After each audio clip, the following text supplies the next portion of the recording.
Okay, everybody, I was interrupted, so we're gonna continue on page 536 with example 16.2. We need to draw the magnetic field lines for the following current carrying wire. So if you remember, you need to draw a hand, or you can use also a pen and orient your pen in the same direction as the picture. Put your thumb pointing in the same direction as the current, and then wrap your fingers around it and see how your fingers are wrapped around the pen. If you have a hard time visualizing these as a picture, okay, if you want to practice with a pen and see how this works. But I'm going to try to draw a hand. It's a lot easier to see the hand if you go to page 536 and see the beautiful hand that they drew there. But remember that you need to put your thumb pointing in the same direction as the current. The current right here is pointing this way. So our thumb needs to go that way. Okay? And then you need to wrap the rest of your fingers around the wire. Okay? You can do that with a pen if you need to. And you can see that they're pointing in this direction. What is that? That means that you have to draw your lines for the magnetic field going that way as well. I'm going to erase this part so I can put more of those magnetic field lines. But the way you wrap your fingers was in this direction, so your lines need to go in this direction as well. Okay, remember, go to page 536 to see a beautiful hand drawn in there. Okay, my picture is not very pretty. Let's continue. I did not go to a bigger screen, but now I can have a bigger screen. So continue with the information you need to learn in this module. Page 539, we're going to talk about Michael Faraday. There's a lot of information you can read about him. It's interesting, just read it. But you need to know that he's known for his contribution to alternating current. So what he discovered we're using today to create the current that we use in our houses. He thought that if current could produce a magnetic field, then a magnetic field should be able to produce a current. That was his thought. And then he did an experiment and he proved it to be true. So here you go. We are going to talk about his law in a minute, but before we look at the law, that's called Faraday's law of electromagnetic induction, meaning magnets can induce a current, flow of electrons, electricity. We need to know a tiny bit more about what he did, his experiment. So in 1831, he demonstrated that a magnetic field can produce charges moving through a wire. So basically, he demonstrated that it can produce electricity. But for it to happen, the magnetic field has to change. So there's a movement, okay, of this magnet. The magnetic field has to change to induce a current. It goes forward and it goes backward. And when that happens, you can see that current is being produced. Now, if there is no movement of the magnetic field, there is no current being produced. Okay? Forward, positive flux. In a minute, we're going to see what magnetic flux is, the definition of that. Basically, you're creating a magnetic field. It produces current. And here, going away from the wire also creates a magnetic field, a magnetic flux. But no movement, nothing happens. Now, let's look at this in a tiny bit more detail. This apparatus right here is called the ammeter, and is a device that measures current. As you can see, there's a wire here, there's a loop. Please keep in mind the name I'm using, a loop. Okay? And this magnet right here, the blue things coming out of this magnet is just a visual representation of the magnetic field. So they are not real wires or anything like that. It's just the magnetic field lines. So what happens here? The magnet gets closer to the wire, and the ammeter is registering some current you get away from the wire, the ammeter is also registering a current being produced. Same magnitude, because you probably are at the same distance, but opposite directions, okay? But there is no movement here, right? There is no movement, so there is no current being produced. You can read these, it's the same thing I just said. But please remember that to induce electricity with a magnet, there has to be a change in the magnetic field. That's important. Before we can understand the law, before we talk about the law, we need to have some terminology that we need to understand what it means. Electromotive force and magnetic flux. And I have already used the word magnetic flux, so we're going to see what that means. What is the magnetic flux? Page 538. And please notice that I'm going back and forth with the pages because I organized these in a way that it made more sense to me. But when you read these, you may encounter things in a different order. So the magnetic flux is denoted with this circle with a line in the middle, so that just means magnetic flux, is the amount of magnetic field passing through a surface. So the amount of magnetic field that's going through a surface. It can be conducting coil. It has this formula. We are not going to be using the formula at all, okay? But you need to understand how it works. So B represents the strength of the magnetic field. A is the area enclosed by the loop of the conductor. So you see that's the loop of the conductor. There's an area right here. You can increase it or decrease it, but that has an impact on the magnetic flux. The more area, the more magnetic flux. And also the angle between the two of them. So the angle between the direction of the magnetic field and the vector normal, so the perpendicular to the area. Okay, that angle right here also plays a part when you are trying to find out how much magnetic flux you have there. Okay, and that's going to be part of the law. In a minute, we're going to see the law is going to have that magnetic flux in it. So keep this in mind. We're going to talk about this in a tiny bit more detail in the next slide. You're not going to have to calculate it. Just know what components influence the magnetic flux. Here you go. Again, the amount of current that will be generated by a magnetic field, so the magnetic flux, depends on three things. And you need to know this. You need to know it, and you need to understand how. So the strength of the magnetic field, the stronger the magnetic field, the more current is generated. That was your B in the formula, okay? B, the strength of the magnetic field. The stronger the magnetic field, the more current you can generate. That should make sense. Now, the area is the second component, enclosed by the loop of the conductor. Here you go. The larger the area, the greater the current produced. That should make sense as well. And now the angle. The angle between the magnetic field and the area enclosed by the conductor, which basically is the movement. How are you moving that magnet, okay? So the angle that you're creating will influence, cosinus of that angle influences the magnetic flux that you have to produce electricity. Okay, hopefully this is making sense. If it doesn't, please meet me for a Zoom meeting and ask me questions. Now, the second component to understand the law is electromotive force, EMF. Okay? When you see this word, often is abbreviated as EMF, and that means electromotive force. It's just another name for potential difference. Remember the potential difference? We've been working with potential difference. Is the voltage. How many volts, okay, do you have there? Those volts, the potential difference is the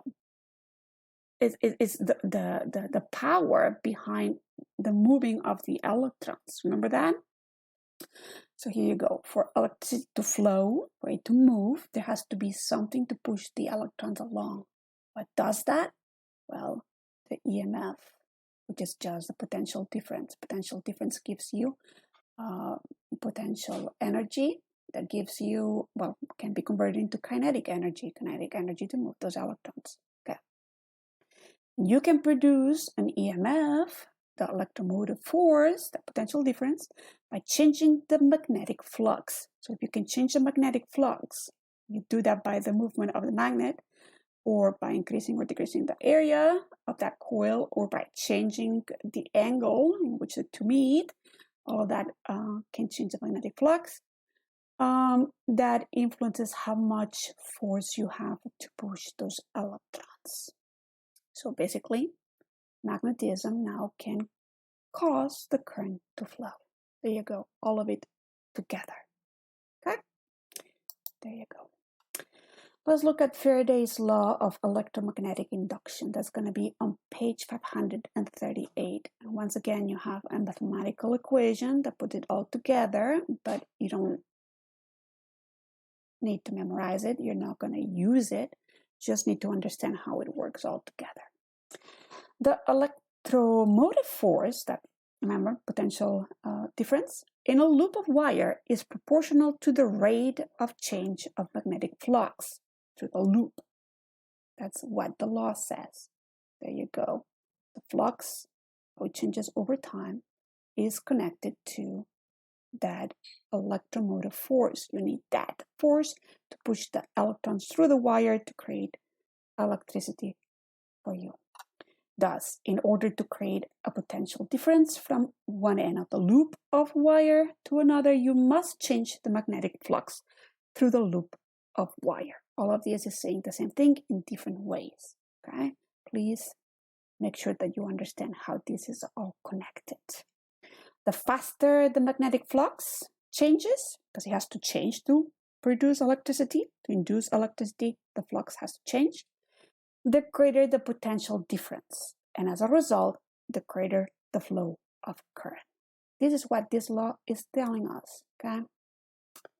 Now, using Faraday's law of electromagnetic induction, I said to you that we use this concept to produce alternating current that we use at home. So through your sockets at home, you have alternating current running through them. Okay? So we apply this law to generate electricity in electrical power plants. And we're going to see how this works in a minute. Magnets are spun inside large coils of wire, and as they spin, the relative angle between the magnetic field and the vector normal, so perpendicular to the surface enclosed by the coil, changes. So as you move that magnet and the wire, the angle between the two changes, you are changing the flux, the magnetic flux. If you change the magnetic flux, you're changing the EMF. If you change that, you're changing how much current you have.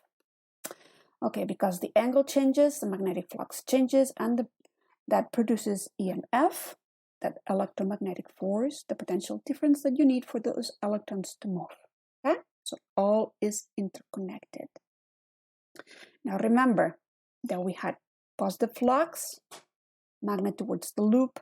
Some places it looks negative, but it just means that as you move backwards or forwards, you have the same magnitude but opposite directions.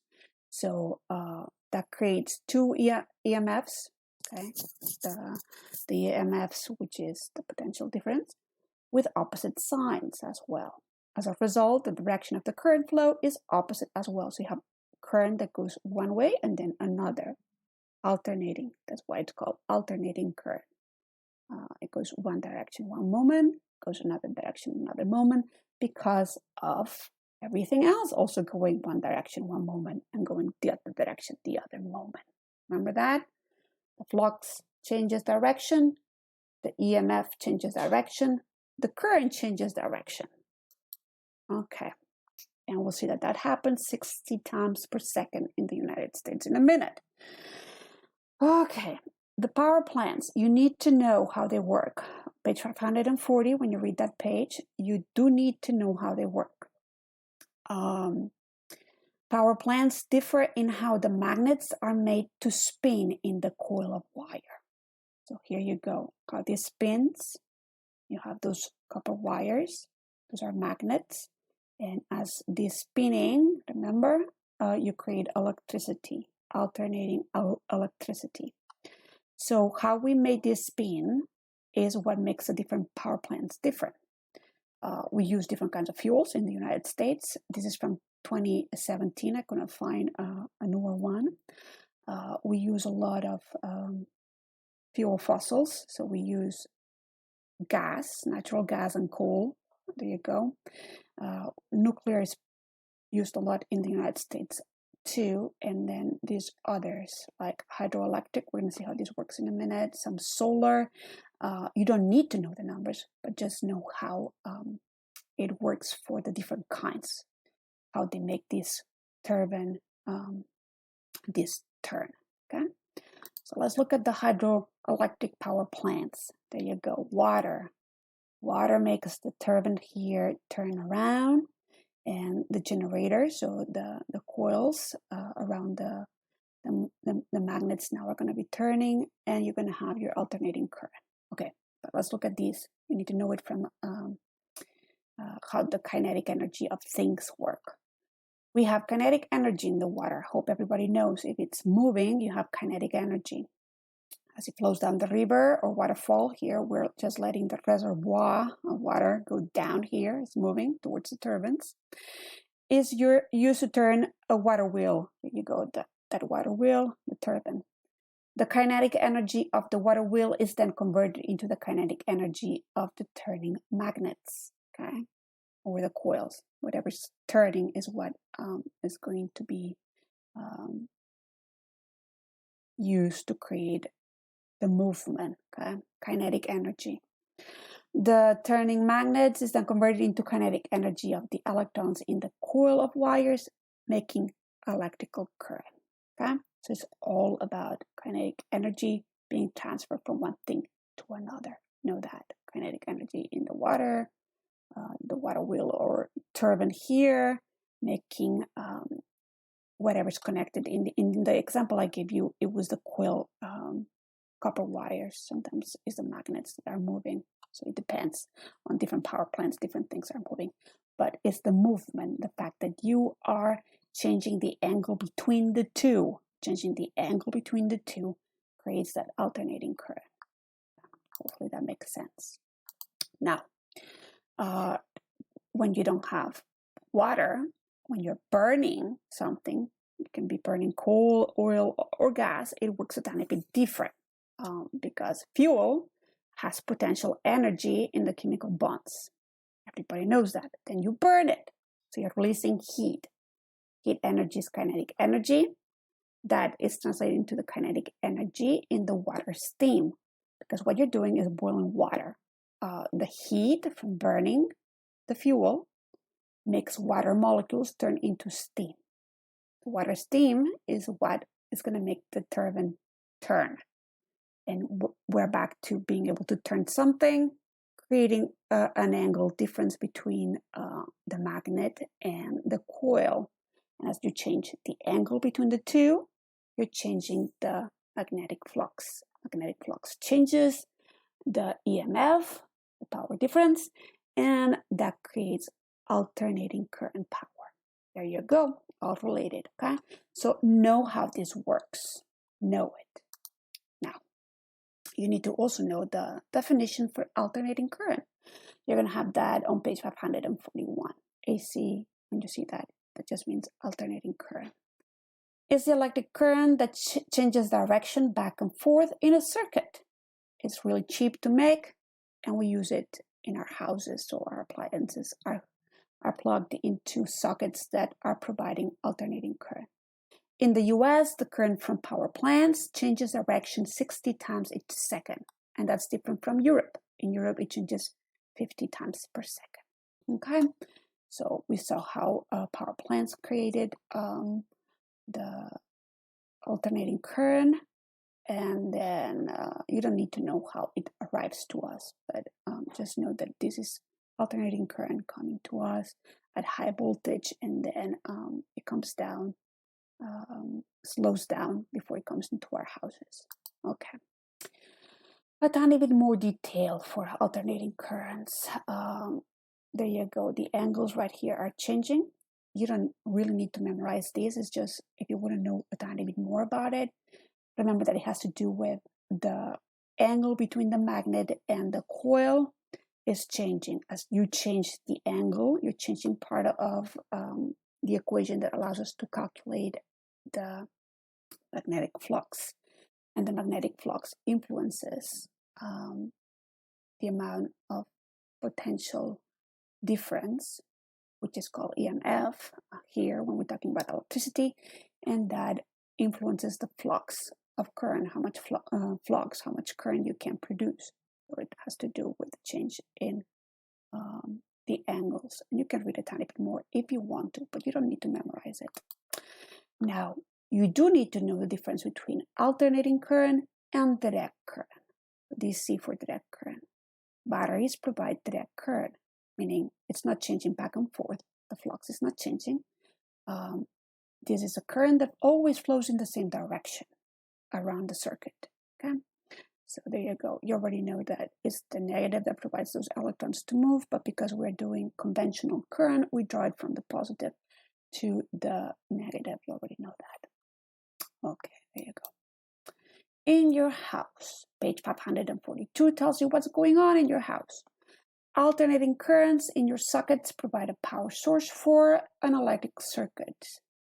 You already know that all your appliances are connected to this circuit. You already know that all your appliances are resistors in the circuit. Learned this when we were learning about circuits. The current in this circuit is constantly changing. It changes 60 times each second. But your resistors, the things that are plugged to it, do not change. Ohm's law tells us that the voltage equals the current times the resistance. You have a current that's changing back and forth, but your resistors are not, the resistance in your resistors is not changing. If the resistance of the circuit is not changing, then the voltage of the circuit must change right along the current. Okay, so that happens. How? Okay. Figure 16.10, voltage and current in a household circuit, tells you how it happens. Okay? The cycle, you have two of these sinusoids in that figure. I just put one because they all look the same. The only thing that changes are the numbers here on the side. So pay attention to the numbers. But both of them have a cycle. It's called the cycle of the circuit. The voltage and the current repeat themselves 60 times per second. Both of them repeat 60 times per second. How? Let's look and see what you need to understand from the picture. If we're talking about voltage from your house, look at the numbers for voltage, the one that has the voltage here, okay? It's changing between a positive 170 and a minus 170 volts. That means that your wall socket provides a potential difference, actual potential difference of 120 volts. It's an average, okay? The socket provides those two, that it fluctuates between the two, but what comes out of the socket that your appliances can use is 120 volts. That average has a name. So the voltage we can actually use, that 120 volts average, is called the effective voltage. Also, I don't know why it's called RMS voltage. So the effective voltage and RMS voltage are the same, just two names for the same concept. Okay. And remember that 120 volts is for American households. It's different in Europe. Now, the current itself, okay, changes between a positive 1 and a negative 1 amps. Talked about this a minute ago. The resistors are not changing, so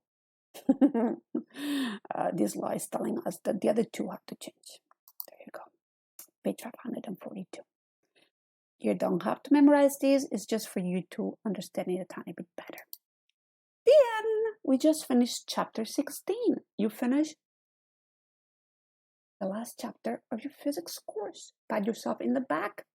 I hope you enjoyed this. I enjoyed teaching it to you. I hope you're keeping safe. just be careful out there, and maybe we can have something, a get together when all this is over, for labs that we have not been able to complete at home, or just, you know, just a little gathering. Okay, that's it.